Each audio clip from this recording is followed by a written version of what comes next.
Hello and welcome to the very first Southern California Out of the Darkness experience. I am DJ Nash and I want to say thank you for joining us today. It's incredible. Give yourselves a hand. I can't hear you, but I know you're doing it. Come on. I hope that you're all doing as well as you can be during this very difficult time.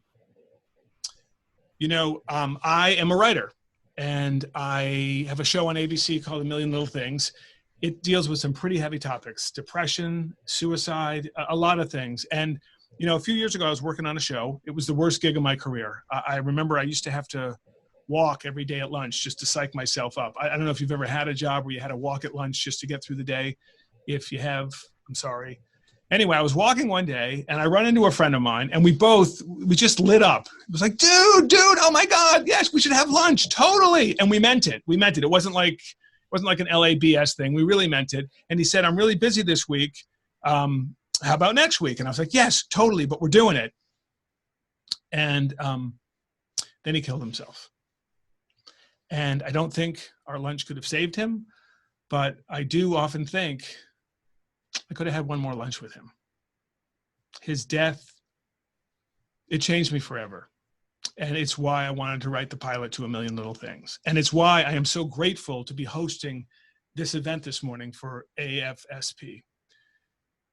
This is a time of great uncertainty, but it's also a time that proves the importance of connectivity. Right now, it is more important than ever that we pay attention to and take care of our own and other people's physical and mental well-being. So I hope you're taking care of yourselves, checking in with family and friends, and finding ways to stay active during this time. If you or someone you know is struggling, please remember these numbers and add them to your phone right now. Just add them. Just get your phone out. Come on. And this is what I want you to put down. I want you to put down the number for the Suicide Prevention Lifeline, which is 1-800-273-8255. And 741-741 is the number for the crisis text line. So what you can do is you can text the word TALK to them and they can take it from there. So these are the numbers again: 1-800-273-TALK, and the text the word TALK to two. It's live, guys. This is what happens. You can text the word TALK and they can take it from there. Or these numbers again are 1-800-273-TALK, or text the word TALK to 741-741. Okay. I want to say that this is another thing we can do. There's comment sections, and you'll be seeing these throughout the morning. But if you go to the comment sections, let us know what you've been doing to stay connected during this time. I want to hear from you. So tell us what you've been doing. I personally have been doing a bunch of bike riding. I did fall off once. Let's not talk about that. My whole family, we go on these walks first thing in the morning, and then we walk together right after dinner. But I want to hear from you. What have you been doing? What are you doing to stay connected? By joining in today, you are sending the message that our cause of suicide prevention will not stop. It can't stop. We cannot let another day go by without showing that mental health is as important as physical health. You are showing others today by being here that suicide, which is currently the 10th leading cause of death in the US, it can't be ignored. Suicide is a health issue that affects all of us. You are part of a national movement. And today you are showing that we do not need to be together in person to raise our voices to prevent suicide. The Out of the Darkness events, they're incredible, and they will fund innovative and exciting research that will enable us to find better ways to stop suicide, advocacy events for important mental health legislation. They provide education programs and programs for survivors of suicide loss. The funds you have raised make it possible for the Southern California chapters to bring AFSP's programs to our communities. By doing so, you are creating a culture that's smart about mental health. You are letting others know that they are not alone in their struggle or in their loss, and you are making a difference. You're making a difference. I want to thank you again for joining us and supporting the American Foundation for Suicide Prevention and our Out of the Darkness experience. Our mission to save lives and to bring hope to those affected by suicide would not be possible without you. So hear me when I say it. Thank you. And now I would like to introduce our SoCal area directors, Louisa Roque, Jessica Vanderstad, and Morgan Cohn. Take it from there. I'm going to get a sip of water. Thank you so much, DJ. My name is Morgan, and I'm an Associate Area Director for Orange County, San Diego, and the Inland Empire Desert Cities chapters. Thank you so much for joining us here today. Things look different this year, there's no doubt about that. But one thing has remained the same, and that's our mission to save lives and bring hope to those affected by suicide. Thank you for your ongoing support. My name is Louisa, and I'm the Area Director for Greater Los Angeles and Central Coast. And I wanted to let you know that the funds that our individual chapters raise throughout today's event will support our life-saving work. You can donate online now and also continue to fundraise until December 31st. Whether you're walking, biking, swimming, or choosing your own adventure today, we really hope that you share your Out of Darkness experience with us by posting on social media and also using our hashtags. Hi, my name is Jessica. I'm a regional director for the San Diego, Orange County, and Inland Empire and Desert Cities chapters. Now more than ever, we must talk about mental health and support those who struggle. We must use our voices and share our stories to provide hope. Let's show the world today that we're always together to fight suicide. Hello, I'm Donna Stokely, co-chair of the Pasadena Out of the Darkness experience. I will be leading us on a brief breathing exercise. Let's start. Sit comfortably. Close your eyes. Breathe naturally. Make no effort to control the breath.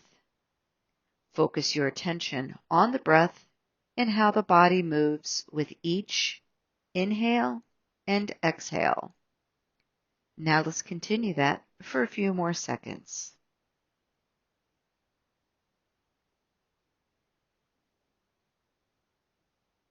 Okay, now gently open your eyes. Very good. Thank you. Thank you, Donna, for that amazing breathing activity. I'm going to have to work that in. I gotta be doing that every day now.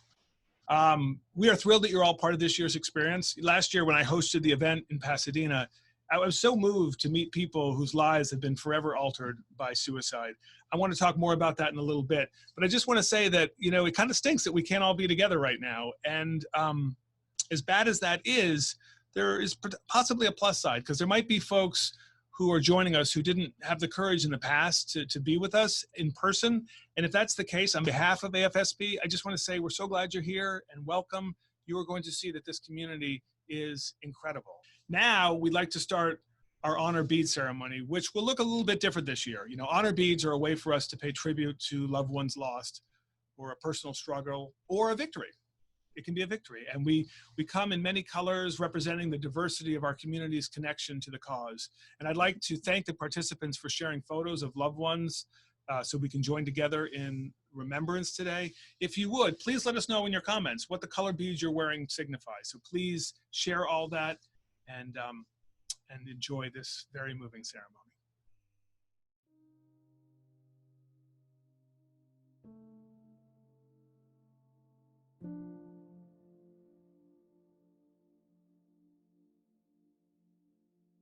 Hi, my name is Kathy Welch. I wear white beads in remembrance of my son, David Sliff, who died by suicide December 31st, 2017. David was very scientific and research-minded, and I believe that if he had known about AFSP and been able to get involved with their goal of finding effective treatment for depression that can lead to suicide, that it would have given him the encouragement he needed to get involved, and it may have saved his life. My son wasn't saved, but our work is committed to saving others. Thank you.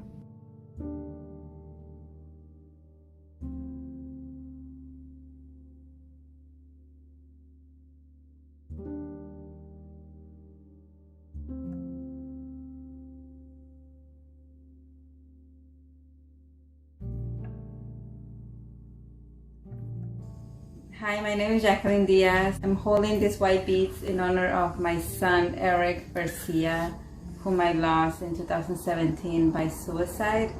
And I'm bringing awareness and sharing this story with you.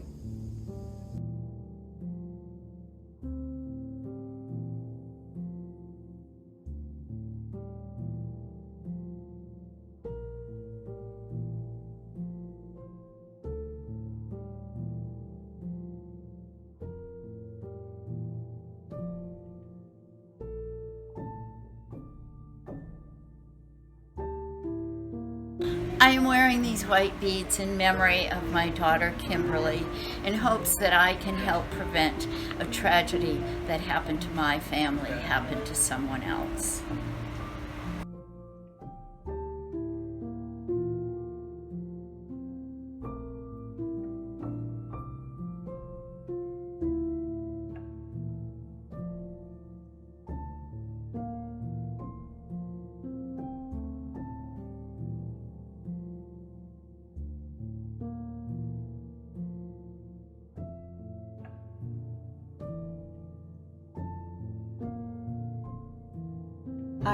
my name's Ruth, and I wear gold beads to represent the loss of a parent, my mom, Debbie.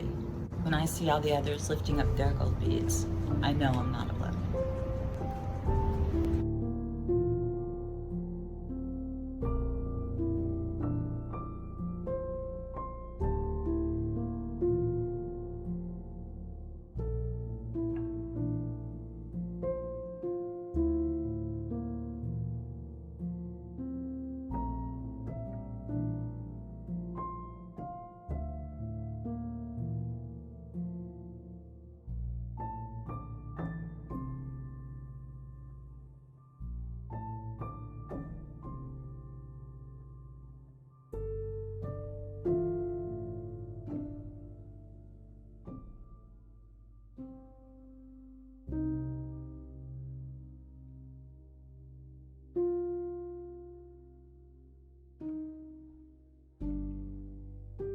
Hi, my name is Linda Borders Killian, and I am a mental health professional and a survivor of a loved one's suicide. Today, I wear both red and blue honor beads. Red beads for the loss of my dear and loving husband, Edward, who died by depression and suicide over 20 years ago. And blue beads to support the cause of suicide prevention as a volunteer CEO and president of the Jacqueline Bogue Foundation of Orange County. As the Jacqueline Bogue motto goes, truly, save a life, save a universe.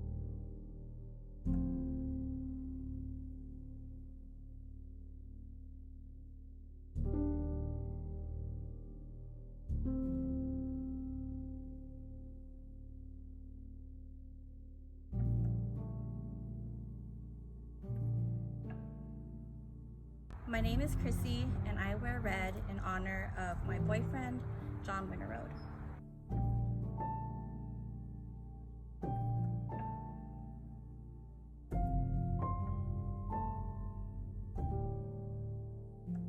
I'm Maureen Carol Halpin. This is my husband, Lee. We lost my son, John Joseph Winterroad, to suicide. He was a Marine. We wear silver in honor of that.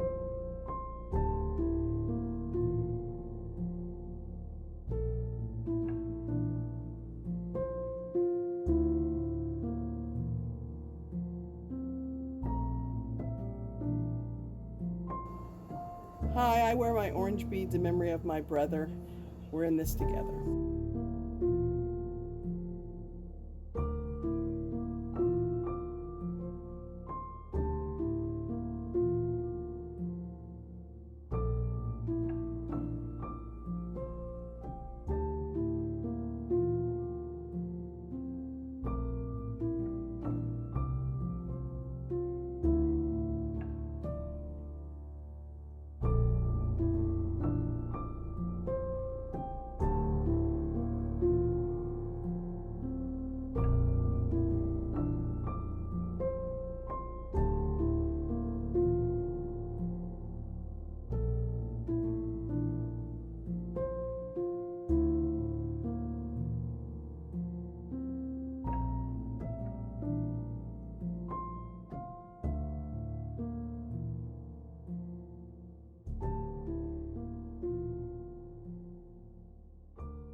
Hi, my name is Katie and I'm from San Luis Obispo.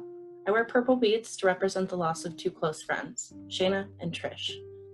My first walk was in 2016 after the loss of Shayna, and in 2019, Trish passed.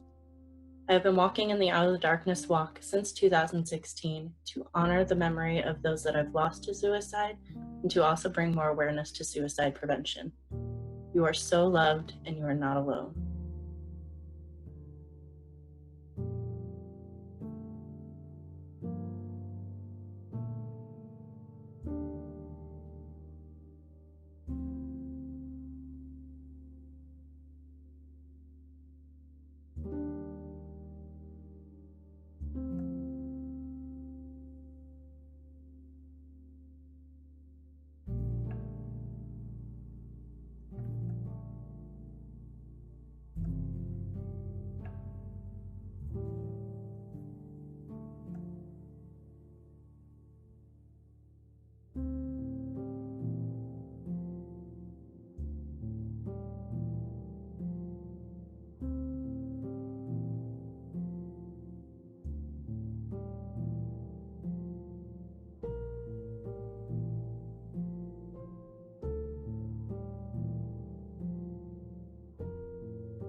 Hi everyone, my name is Melanie Kakpal.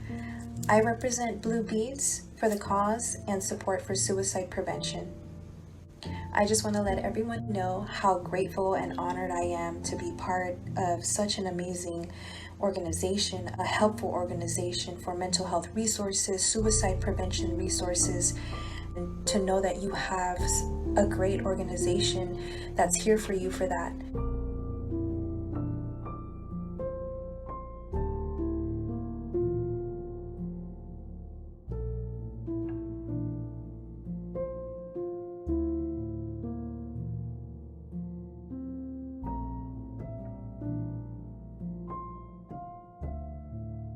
Hi, I'm Matt Magana. I wear teal beads in support of those who struggle or who have attempted. For those who struggle, please remember how strong and resilient you are. You have more of your story to write, and we are going to be here with you as you continue to write that story. For those who support others, please remember how powerful your presence is, and that you may be the only light for those experiencing the darkness.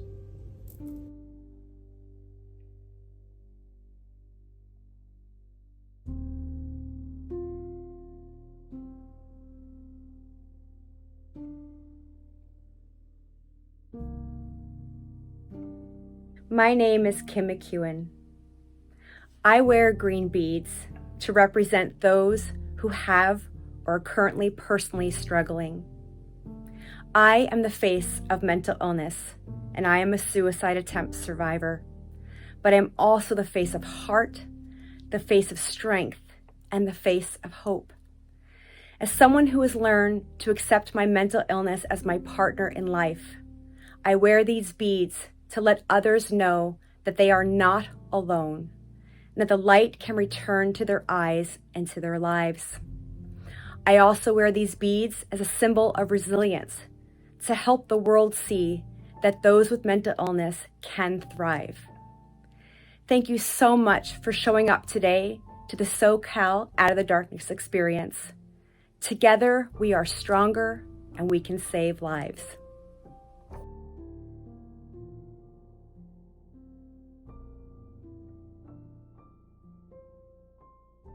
Hello, my name is Melissa and I'm on the board of directors for the San Diego chapter, and I also chair the Loss and Healing Committee. Today, I wear purple, teal, and blue. These colors represent my losses, and they also help me find connection. Although my family members were so much more than the way they died or the colors that they represent today, purple, teal, and blue for me are symbols of my grief, my love, my advocacy, and my journey towards healing. Many years ago, it was at an Out of the Darkness walk that I found a place for the death of my cousin and the struggles of my brother and daughter to belong to. I remember feeling so relieved as I listened to the words around me. I was hearing people speak the same grief language as me. As we walked, the focus wasn't on how they died or why they struggled. In fact, it was on who they were, why we missed them, their memories, the healing, the need to raise awareness, how to move forward, how to find resources, and why it's so important to stay connected. The needs of everybody that day were so vastly different, yet somehow magically throughout that walk, everybody got their needs met. By the end of the walk, I was transformed. I had found other purple, teals, and blues to connect with. Connecting with people who've had a similar loss to you is why Out of the Darkness events are so meaningful. We know that connecting with others will look so different this year. In fact, this year is not even a collective walk, but rather it's a series of personalized experiences that can include walking, hiking, swimming, running, climbing, biking, or even a moment of silence. This year, the Out of the Darkness experience is about thousands of grievers participating in their own unique way to create a beautiful representation of what it means to honor your loved one and also raise awareness. But even with the best intentions, we still are physically distant and apart, and that can be hard. We want you to know that if you're feeling the need to get connected, there are resources available to you. So you can find some resources at our resource fair. Those are going to be available until the end of the year. Another resource to consider is the Healing Conversations. Healing Conversations is a program that offers peer-to-peer support and resources through a phone call or a video phone chat. And this can be done with somebody who has the same colored beads as you. We know that sometimes connecting over a call with a new friend who has a similar loss to you can go a long way when you're feeling isolated in grief. The Out of the Darkness Experience event marks the start of the holiday season, and we know that this can be a challenging time for many. Getting and staying connected over the next few months is going to be critical in lightening the loads of your grief.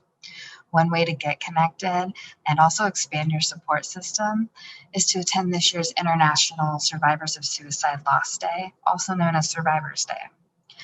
This event takes place Saturday, November 21st. Registration is now open, and you can find a Survivors Day near you by getting connected with your local AFSP chapter. And you can find that at afsp.org/chapters, or you can visit survivorsday.org. Today, I wear purple, teal, and blue because it helps me find connection. I hope that you know that whatever honor bead color you wear, there is somebody out there wearing the same exact color as you, and they want to connect with you.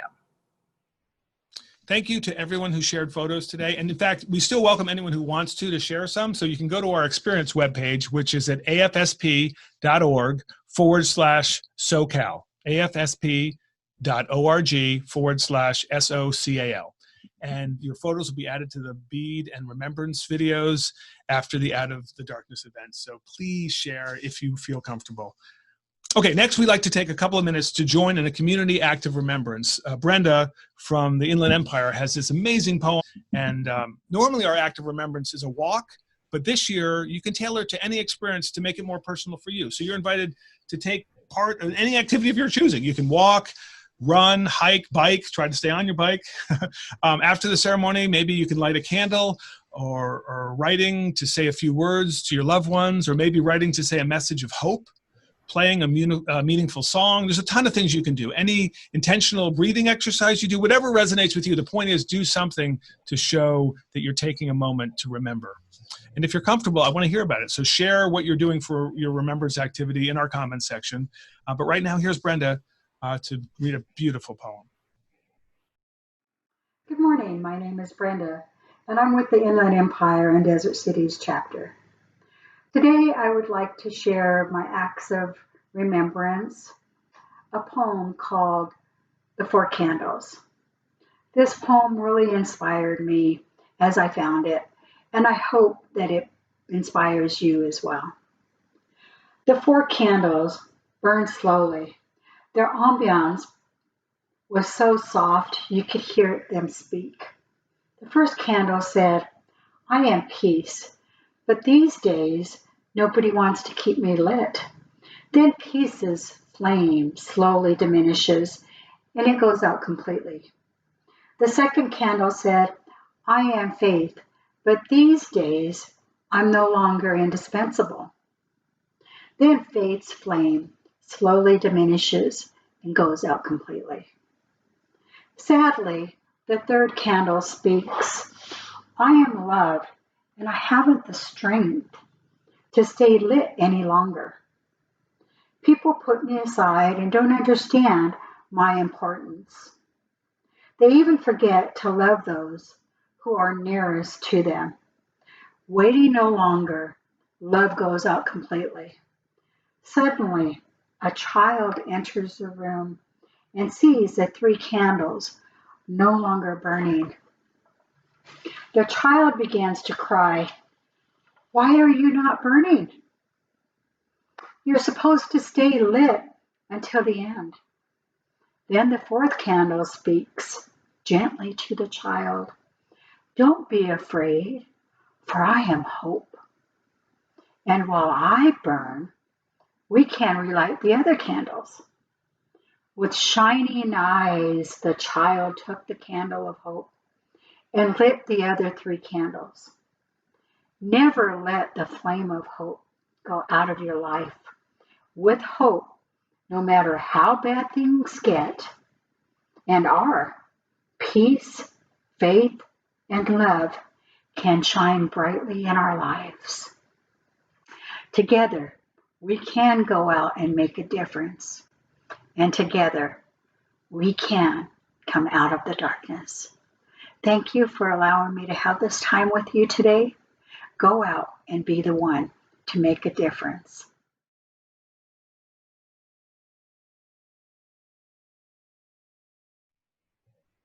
I will tell you right now, what's about to happen is probably my favorite part of today.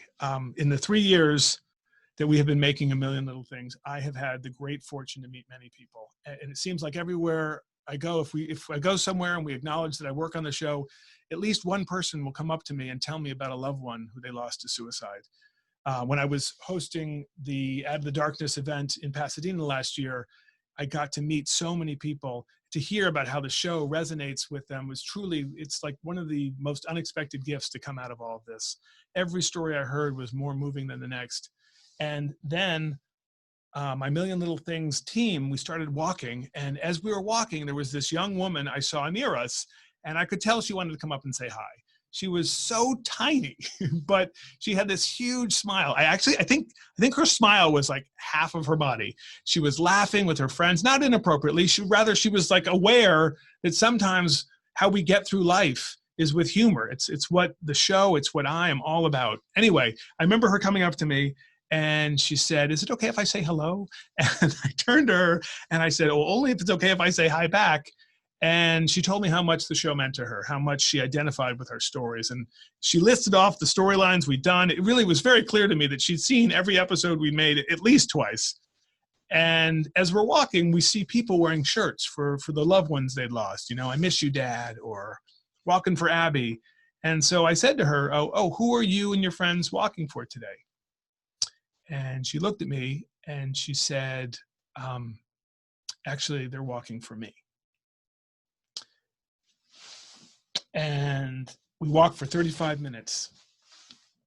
And she told me her story. It's a beautiful story, and she's agreed to come tell it to you today, to share it with you. So what I will say is, Samantha Joy, I am so grateful to know you. And I am so grateful that you are still here to share your story. You have changed so many people's lives, including mine, forever. I won't say any more. I'm going to let you share your story. So everyone, please welcome Samantha Joy. Thank you so much, DJ. How are you? Great. I am so grateful to be alive and here today. I truly would not be if it weren't for you and A Million Little Things and the AFSP community. So truly, truly thank you. I appreciate you having me. And hello to everyone else who's tuning in. I have definitely never done anything like this before, and it's been a long journey to get to this point. My name is Samantha Joy, and I'm 28 years old. I've never, ever imagined I would have thoughts of suicide until I did. I lived a seemingly good and normal life. I had a supportive family, a happy and healthy relationship, a good career, and even a puppy. I wanted so badly to just fit in and be normal. So I hid my pain for years and I pretended like I was fine. I was too afraid to tell anyone the truth. I was too ashamed to ask for help.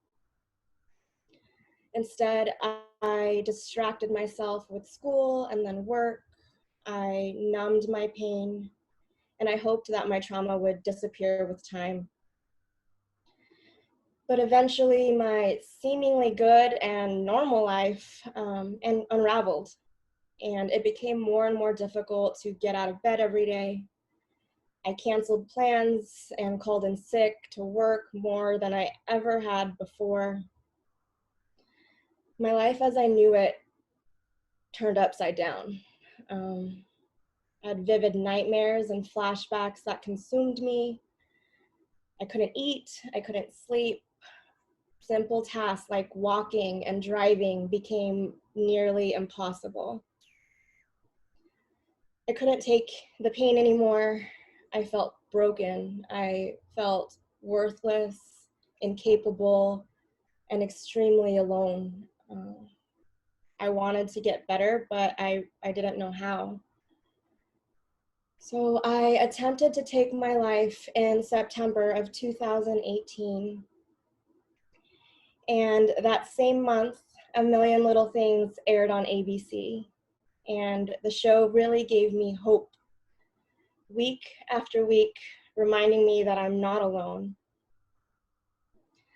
Similar to Rome's character, I got a second chance at life, and I finally asked for the help that I deserve. And with the help of trauma-informed therapists, I confronted pain I spent most of my life trying to forget. I was faced with the hardest days of my life. I lost my job, I lost friends, and I also lost someone I loved to suicide. And when I thought things couldn't get any worse, I lost my family. Similar to Regina's character, I too survived child sexual abuse. Someone I loved raped and tortured me for years when I was just a little girl. Nearly 20 years after the abuse, I finally exposed the truth. I reported the monster in September of 2019. My life turned out upside down again, but this time I knew I wasn't alone. I knew that taking my life would only put my pain on the people who loved me, so I held on. I continued to ask for help, and I kept moving forward. I kept going. In November of 2019, just a few weeks after the monster's arrest, I attended my second Out of the Darkness walk in Pasadena. I actually second-guessed signing up for another year because my fears were so paralyzing. But I got an email from Kelly Manning and AFSP, and it seemed like too much of a coincidence that the creator and the writer of my favorite show was going to be hosting the event. I was hesitant to even leave my apartment, but I knew I had to meet DJ. I had to thank him for creating a show that helped give me hope. With a little encouragement from my best friends and my partner, I mustered up the courage I didn't know I had. I approached DJ on the walk, and to my surprise, I felt heard. I felt accepted. I felt understood and cared for by a complete stranger. And when DJ asked me who my team was honoring on the walk, I looked around and I realized how many people were there supporting me. And in our first conversation, DJ really taught me that there is so much more good than bad in this world. AFSP, DJ, and A Million Little Things really showed me that just because others didn't love me in the ways that I deserved, doesn't mean others won't. And out of the darkness, I truly found light that I didn't know existed. I'm grateful to be alive. I'm grateful to be loved. I'm thankful for my chosen family, for DJ, for AFSP, and everyone who continues to remind me every day that although my story isn't pretty, my story really isn't over. And so if you've ever felt any of these things, if you're struggling, please, please, please ask for help, because I promise you, you will not feel this way forever. You can and you will feel joy again, and maybe when you least expect it. So thank you for listening, for being here today. You are so capable of creating the life you deserve. You matter, and you are so worthy. Thank you. Samantha Joy, you are incredible. I want to thank you. It's beautiful. I want to thank you for trusting us to share your story. You are so inspiring. You know, after the walk, I invited Samantha Joy and her partner to come to the writer's room so I could show her how we come up with stories. And anyone else who's watching, don't ask. I don't do that for anyone else. Mom, I'm not doing it for you. Like, it just doesn't ever happen. But I wanted her to see, because, you know, you have a beautiful story, SJ, and, you know, it has to be told. So I think I said something to you about how someone took your pen and wrote the first part of your story, and you have the ability to take that pen back and write where it goes from here. And we had this conversation that night talking about story, and I felt like you really heard me. And so after we spoke, I wrote it down, and it's like that should go in the show somewhere. And so we had Regina say that to Eve. And actually, it's perfect timing, because Christina Moses, who plays Regina on our show, she so beautifully portrays the significant other of someone struggling with depression. Christina has also made so many people, including Samantha Joy, feel seen by playing someone who is a survivor of child sexual assault. It is my great honor to invite my dear friend Christina Moses to say a few words today. But before I do, I just want to say one last thing, which is, Samantha Joy, your words were so moving, you know, and unlike our TV show, which is fictional characters, your story is real. And there may be other people who hear that who are affected by it, and maybe even triggered. And if you are affected by the story you're hearing from Samantha Joy, only thing she wants you to do, the only thing I want you to do, is to get yourself the help you deserve. And I'm going to say the numbers again: 1-800-273-8255, and you can text 741-741. Okay, Christina Moses, you're here, and we couldn't be happier. Thank you so much for trusting us, SJ, to share your story. You are so inspiring. You know, after the walk, I invited Samantha Joy and her partner to come to the writer's room so I could show how we come up with stories. And anyone else who's watching, realize I don't do this for anyone else, so don't ask. Mom, I'm not doing it for you. Anyway, I did it for SJ because clearly she has a story that has to be told. And yes, I said to her at one point, someone took your pen and told the first part of your story, but you can take it back and you can write where it goes from here. And after we spoke, I thought, oh, I want to put that in the show. And we did. We had Regina say that to Eve. So it's perfectly timed, because Christina Moses, who plays Regina on our show, who so beautifully portrays a significant other who is standing by their partner as they're dealing with depression. Christina also has made so many people feel seen by the humanity that she plays a survivor of child sexual assault with. And before we get to her, Christina, I just want to, once again, because Samantha Joy's words were so moving and might potentially be triggering for people, if you did feel seen by Samantha Joy, and if you are hurting, please get yourself the help you deserve. The numbers again are 1-800-273-8255, or you can text 741-741. And now it is my great honor to invite my dear friend Christina Moses to say a few words today. How you doing, Christina? Hey, DJ, thank you. And thank you, Samantha Joy. I'm so moved by your courage and vulnerability and bravery. So good morning, everyone. Hi, Christina Moses. I play Regina Howard on A Million Little Things. I play a woman who almost lost her husband to suicide, who did lose one of her best friends to suicide, a woman who is a survivor of child sexual assault, and she struggles with her own demons as she tries to heal and put what her monster did behind her.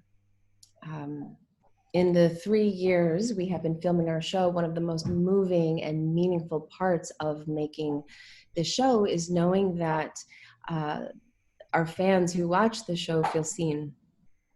So whether on social media or personal appearances like this, we get the great honor of hearing just how much our show has helped people realize that they are not alone and that there's nothing to be ashamed of.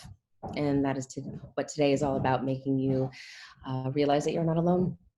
So as you watch this from your house, your apartment, park, wherever you may be, hopefully safely isolating, and even though you may be physically alone because of COVID, you are not alone. There is a whole support system here. And thanks to AFSP survivor support groups, there is a whole network of people who, just like you, lost a loved one from suicide. So please, if you need to, please reach out to them. Thank you. Be well. Thank you so much, Christina. The episode that you did about Regina confronting her uncle, we've done quite a few episodes since then. I don't know that I'm more proud of one. So thank you for everything you do. Me too. Thank you for having the courage to do this, because it's something that needs to be discussed. So I'm just glad I was a part of it.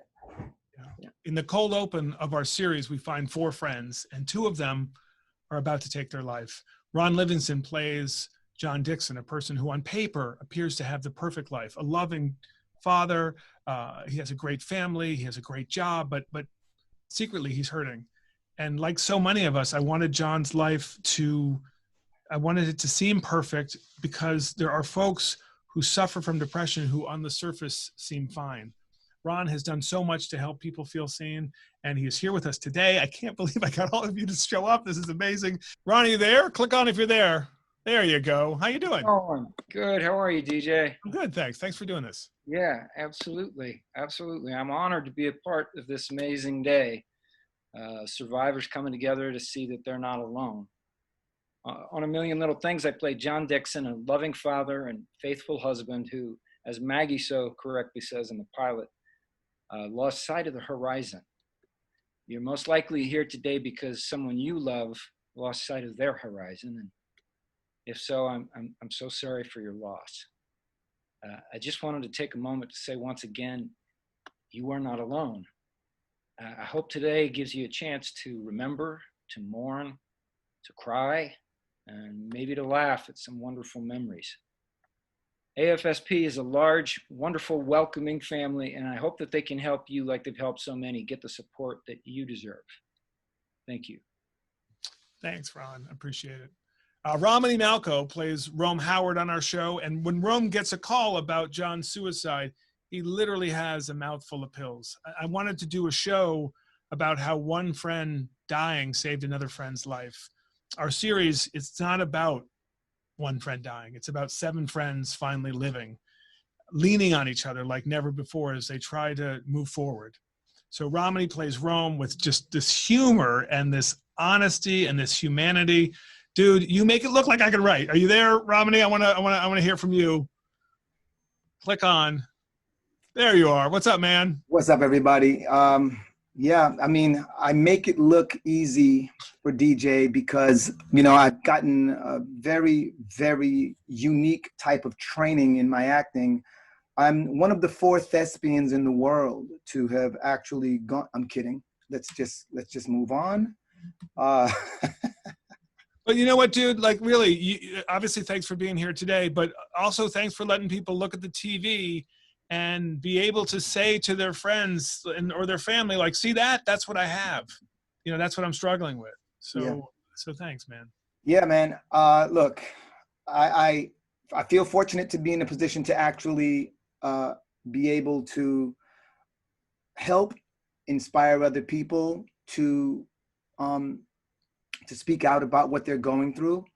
For those of you who don't know me, again, even is it just to pretend that DJ didn't say it enough? My name is Romany Malco.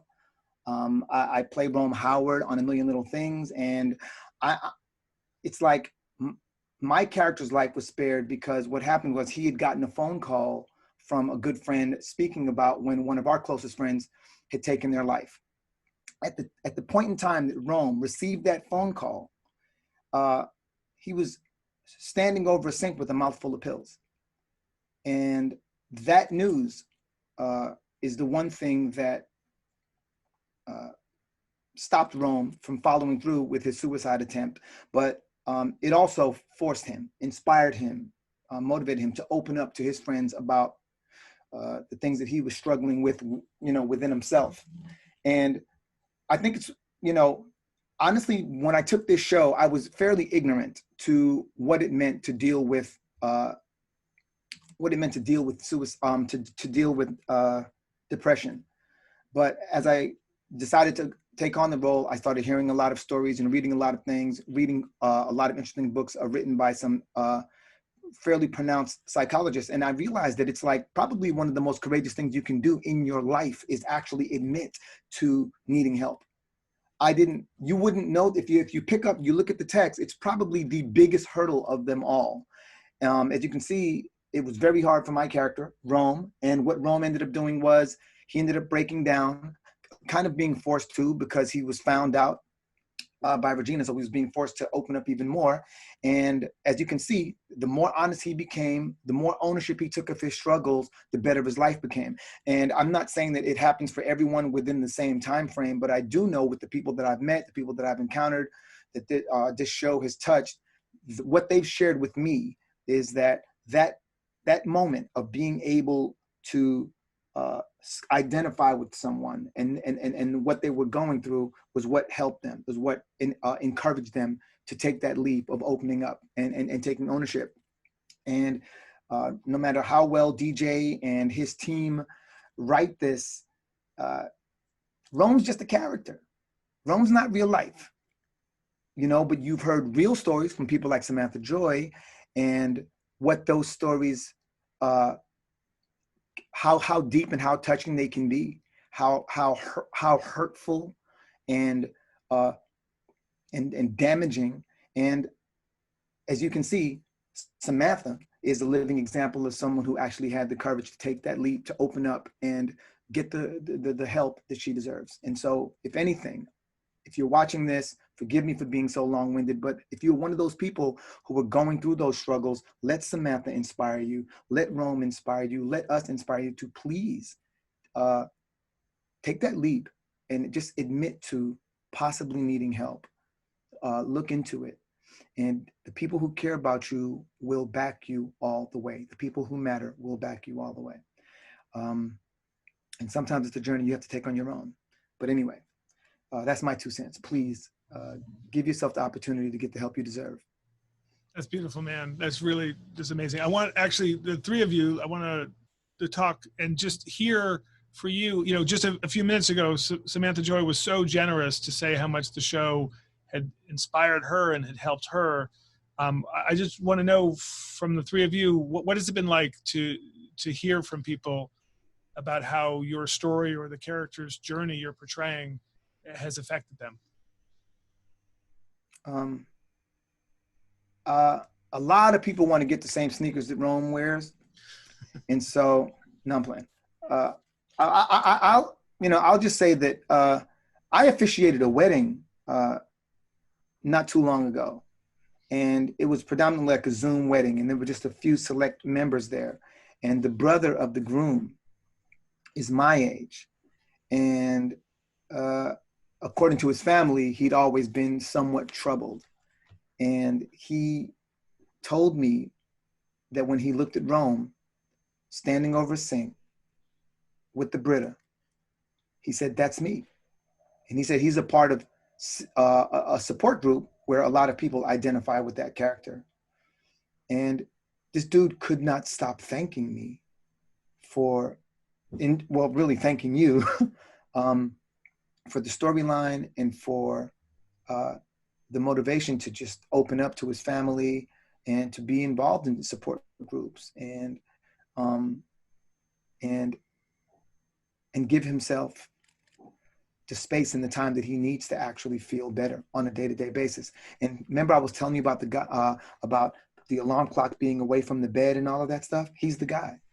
He's the guy who was telling me all that stuff. So anyway, I've had a woman walk up to me at my son's school and tell me, "I want you to meet my mother because you helped my mother understand what I was going through." And then the mother just ran up to me and hugged me. Now, this was not during COVID times because I might have had to do a takedown. But in that instance, it was like we were just all grown-ups there wanting to cry because I could really feel the pain of this young lady who might be like 19, 20, and her mother who might be like close to 40.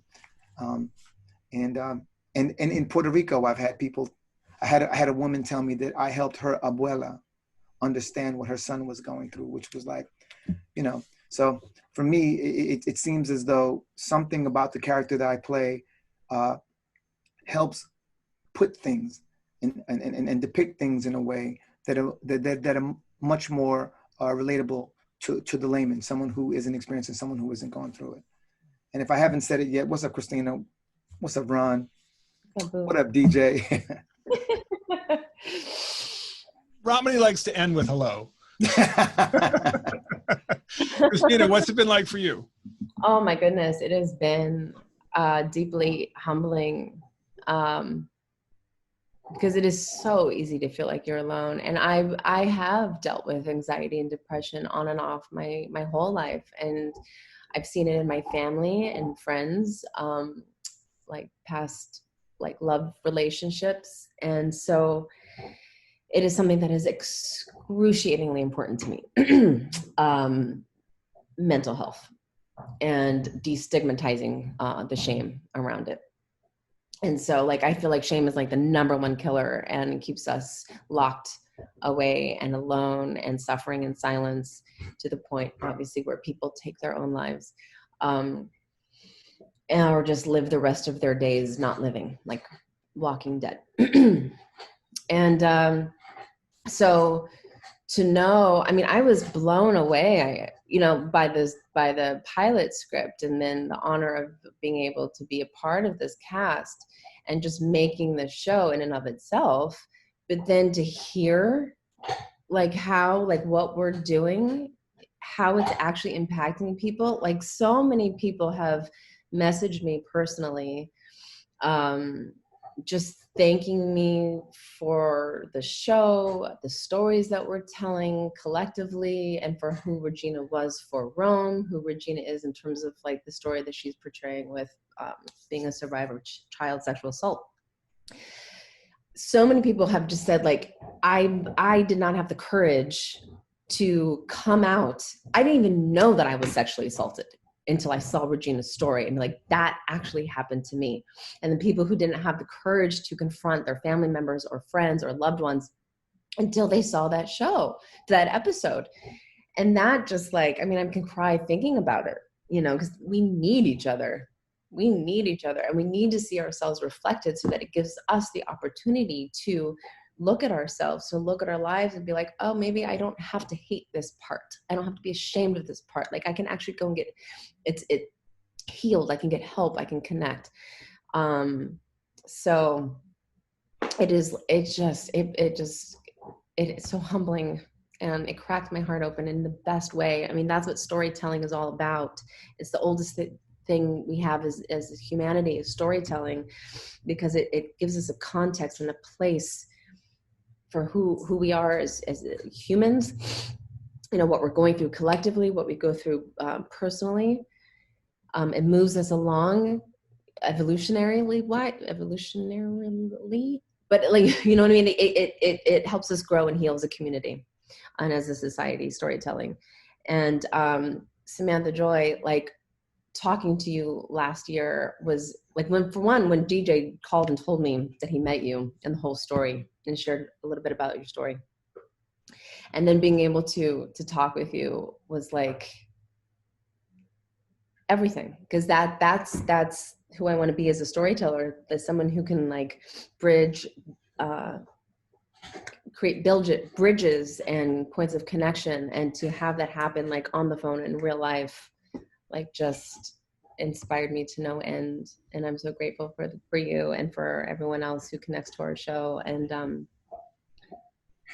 yeah, Christina, I mean, that's exactly right. I think there's, it seems to me like when I'm just exhausted from making the show or getting up early to edit, or, for you all quarantining 14 days before you can even go to set, you go like, why are we doing this? What's going on? And then you hear from someone. Yeah. And you go, oh, that's why we're doing this. Yeah, and that was the point that I was trying to make, but my brain is just scatterbrained. But it was actually that, and I actually, but Moses, you actually like reminded me, which is that the point that I was making about the woman in Puerto Rico who said that I helped her abuela understand I helped her son's abuela understand what was going on. The point that she's making is that it's generational, like the generation that this young man's grandmother is from, they just don't discuss these things. Mm-hmm. She has probably been assaulted, probably dealt with, some of this stuff for chemical imbalances. Who knows if she was genetically predisposed, but probably, is familiar with it. But the generation that his grandmother comes from doesn't understand or wasn't provided the tools on how to deal with those things. And so to have someone say that, yo, you help my son's grandmother understand this, it's a huge leap. I think it's extremely powerful to be able to develop empathy from these different generations. I mean, God bless my mom. I love my mom, but my mother wouldn't admit to it if her life depended on it. She would. No, my dad and I talk about this, and that's actually a really good point, is that like he did not have the tools. We talk about how his mother didn't have the tools. Like, they were migrant laborers, you know, in the 30s, 40s, and 50s in, like, you know, the South. And they just did not, that was not even a thing. And we talk about just how, like, he sees himself in this, you know, and how, like, we would never talk about depression, but my father can now as part of this and part of, like, just kind of who I am and how I make him look at stuff, but, you know, inside. But yeah, like that is huge. And that is the power of storytelling. Yeah. That is the power and the necessity of human connection. Yeah. Ron, how about you? I think I had a markedly different experience because I played John, who in the end, it's hard to take inspiration from. Because he's somebody who didn't make it. So the questions that I would get from people who were touched by the show, they were about the puzzle of it. I got a lot of questions about, like, why, you know, which one of these million little storylines was it? You know, why did John take his life? And for me, I think that's an unanswerable question. And it's the wrong question. You know, the real question is, and what was so interesting about the story to me is, why does a person who has all the resources in the world, a loving circle, you know, the wherewithal to be at the forefront of his life, why is it that this can happen to him and he can't receive the help? He can't ask for the help. He can't go to the people who clearly love him and just ask for a little bit of help.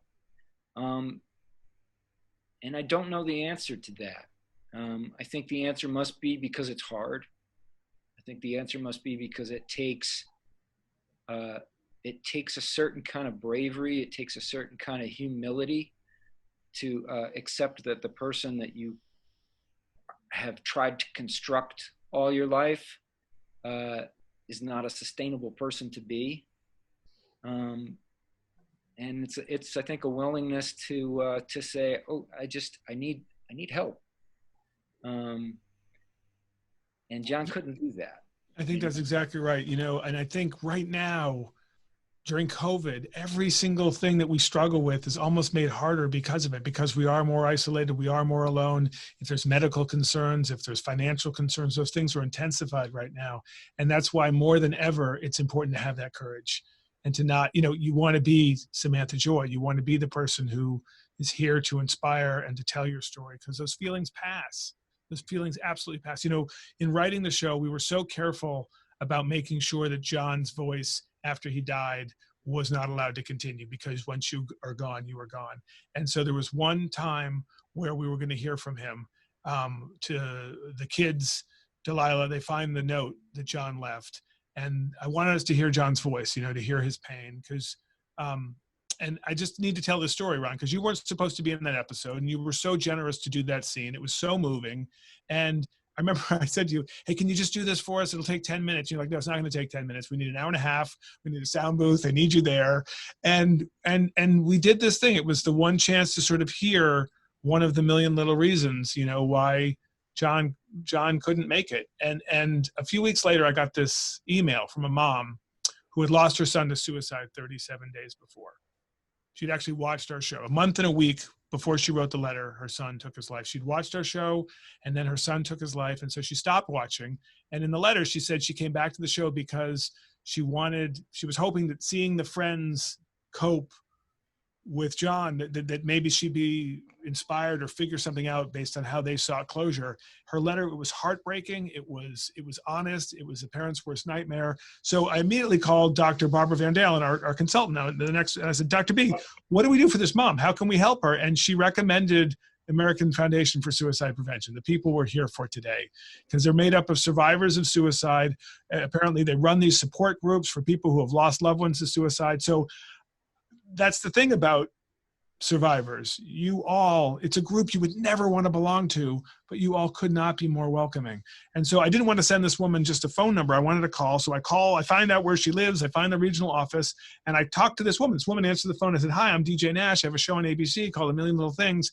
And she said, I know exactly who you are. And the reason she knew is because the mental health community has been so supportive of us and of this show. And within 10 minutes, she had me talking to a mom who had lost her son to suicide 7 years before. Those two moms met for coffee. I have a photo of it. They sent me this photo. It's on the writer's room wall. We all think about it as we're walking into the room every morning. It's what we think about. And I just want all of you to know, if our show had done nothing else except bring these two moms together, then it was worth it. And Ron, your willingness to read that letter, it's how I've come to know this incredible organization. So I want to thank I'll just tell a little confession. I asked the three of them today thinking I'll get one of them. And they all said yes, which is incredible that we're all here. I love it. I really so appreciate it. Nothing will bring the friend that I lost back, but hopefully hearing your words and obviously hearing from people, the real words of someone like Samantha Joy, people who are struggling, who feel empowered to get the help they deserve. Anyway, it's an amazing day. I want to thank you three. I appreciate you all. I love coming to work, and that is just incredible. Man, I do too. And do you mind if I say something, if I just tag on that? I think it's really important. Growing up in poorer communities, and when I say that, I'm talking about I've lived in the projects, I've lived in the trailer parks. And the one common thread that I see there is this idea that, particularly as it relates to religion, that admitting to depression or admitting to, feeling suicidal means that somehow or the other that religion has failed you. And I want you to understand this is a conversation that I have consistently with my own family, and I don't believe that is the best way to look at it. In fact, I think that if you do pray to a God that makes your life and the world abundant, and you look at it from that perspective, then you understand that the resources available for help are just, in honesty, put in place to enhance your faith, not to discredit or compromise. And I think that just Ron made me think of this, and this is going to sound petty, but I genuinely believe that this was a big part of the issue with me, witnessing growing up, is that why you've got all these people that love you, there are resources. What is it? And it's that people were raised and conditioned to feel ashamed about these things.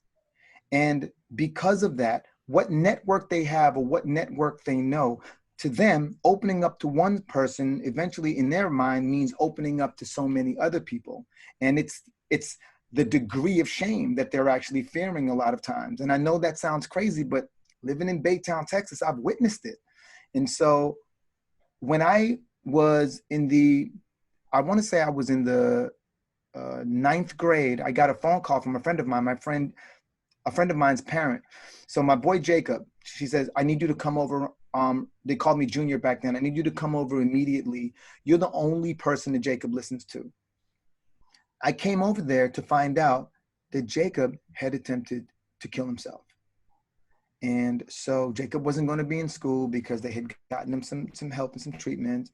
And when I sat there in Jacob's room, I sat on the floor, I never forget, just all I did was just talk to him. I asked him how he was feeling. I want to know what was going on. I was really just trying to understand. I had absolutely none of the knowledge that I have today. And when I was leaving his house, do you know what his parents were most concerned with? That I not repeat this to anyone when I go back to school. please don't tell anyone. And I understand that it's a private matter, but they seemed equally concerned with that as they were with, whether or not their child was going to be able to hang on. And so I kind of feel like coming full circle now when I encounter people and I hear them being able to take ownership and admit to this, but I hear people, I feel great, but then I hear people in my family who somehow believe that they're going to be able to pray it away.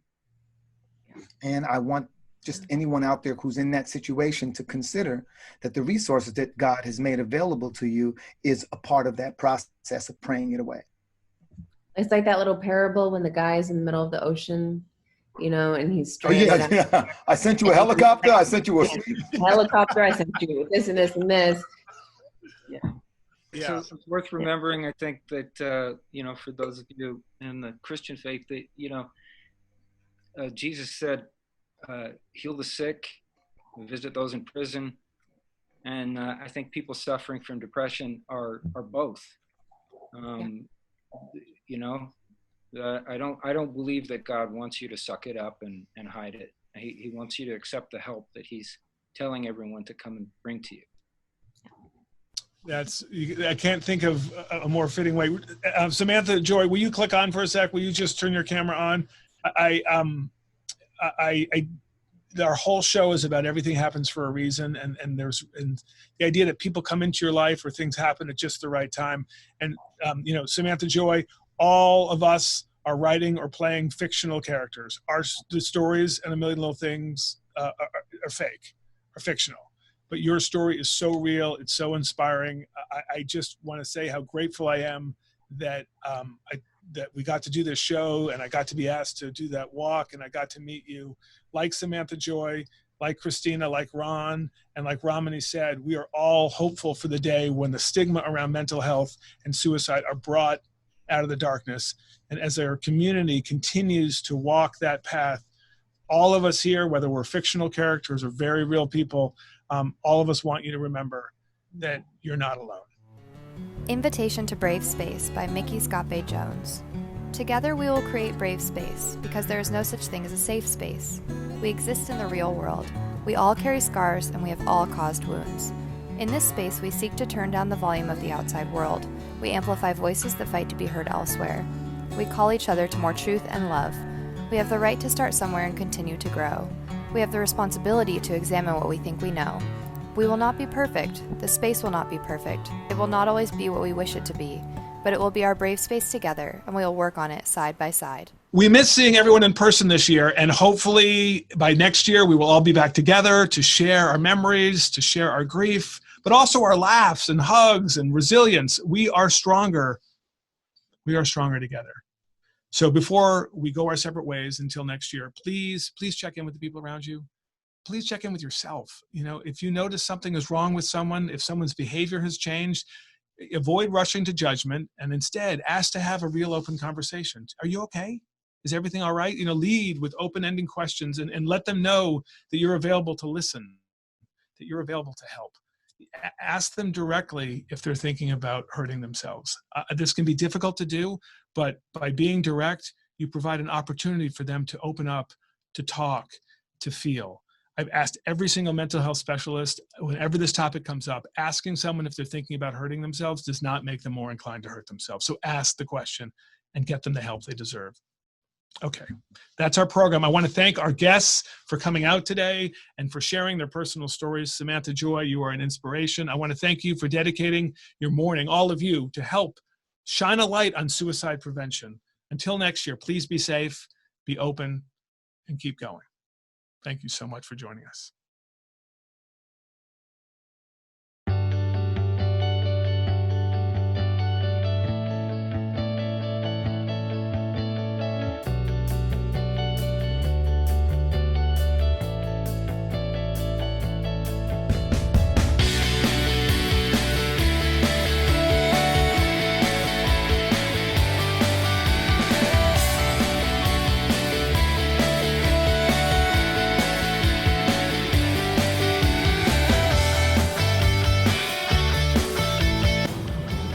Thank you, thank you, thank you. Thank you. Thank you.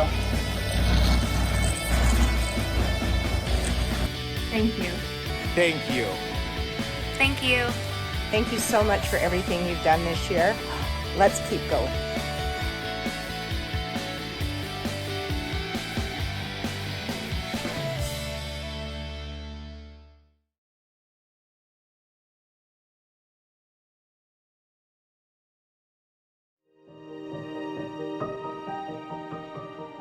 Hello, I'm Dr. Robin Henderson, and I'm a psychologist with Providence Health System. At Providence, we understand the impact the pandemic has had on our communities and on your mental health and wellness. And I'm here to tell you that you're not alone. Hope is not canceled. Hundreds of Providence caregivers and staff are joining the Out of the Darkness Walk. Our teams are made up of doctors, nurses, administrators, and mental health workers. We know the impact of suicide on our work in the front lines of healthcare, and we feel it personally too.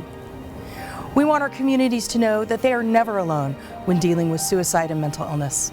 With 1 in 5 Americans impacted by mental health issues, Providence is forming partnerships to reach even more people before a crisis occurs.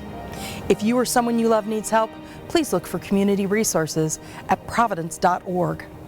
I invite everyone who cares about suicide to join us in coming out of the darkness and walk with us so that we can begin to heal. Thank you, and be well.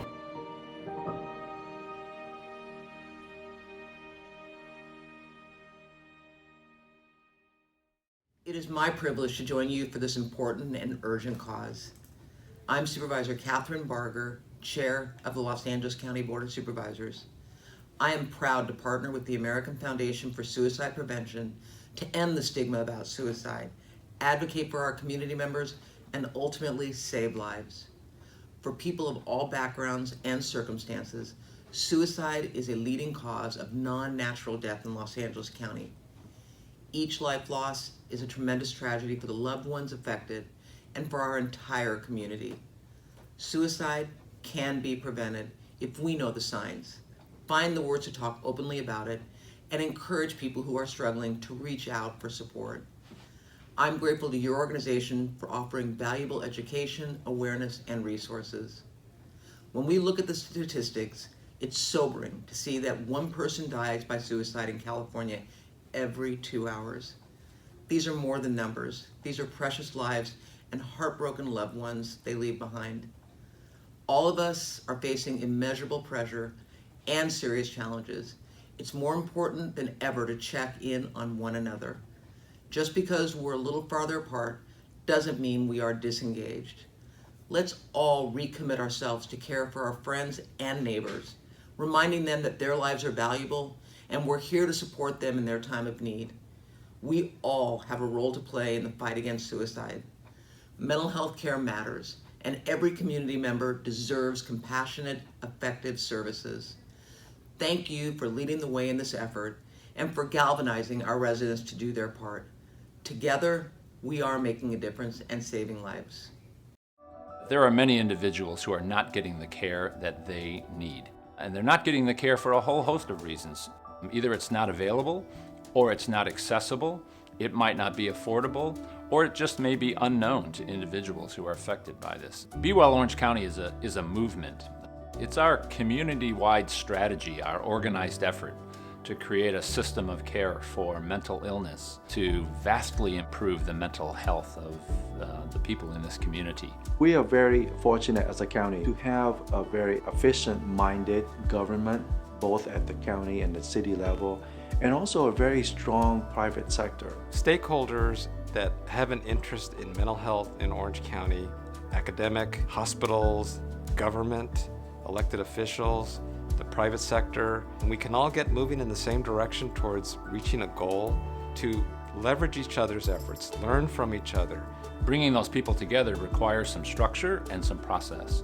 And the structures that we're putting in place include things like facilities, wellness hubs, clinicians providing the best care, world-class care for every person. The needs do vary because of a very diverse county. Mental health starts with early childhood and goes right on up through adulthood. We want to be able to respond to all those needs. This wonderful strategic initiative for the mental health campus is a template that can be used throughout the state of California but also across the United States.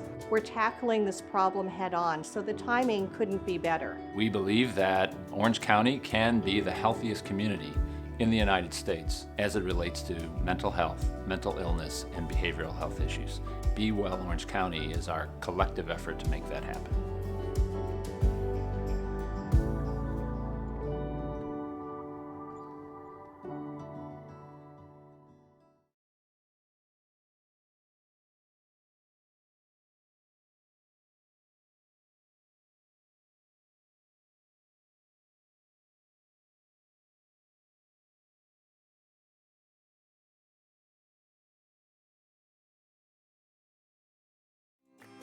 So, who is CalOptima?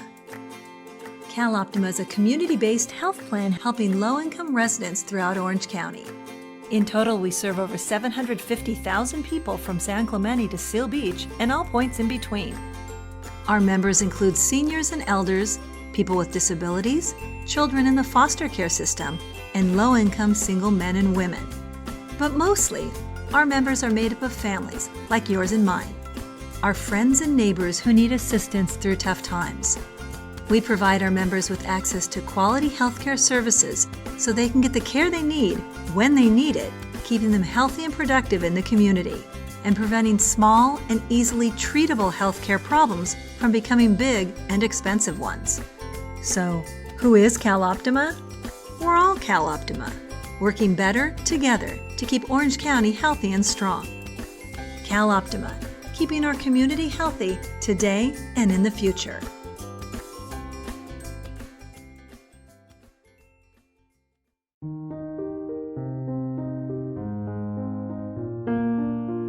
I am spilt milk and a cookie batter thief. I am 3 feet 10, 4 feet 9, and 6 feet 1. I am a first kiss and the last to be picked. I am a monkey, a frog, and an entomologist. I am sticks, stones, and broken hearts. I am not a fan of bedtime or broccoli. I am lost and found. I am a gallant hero recovering from an epic battle. I am childhood.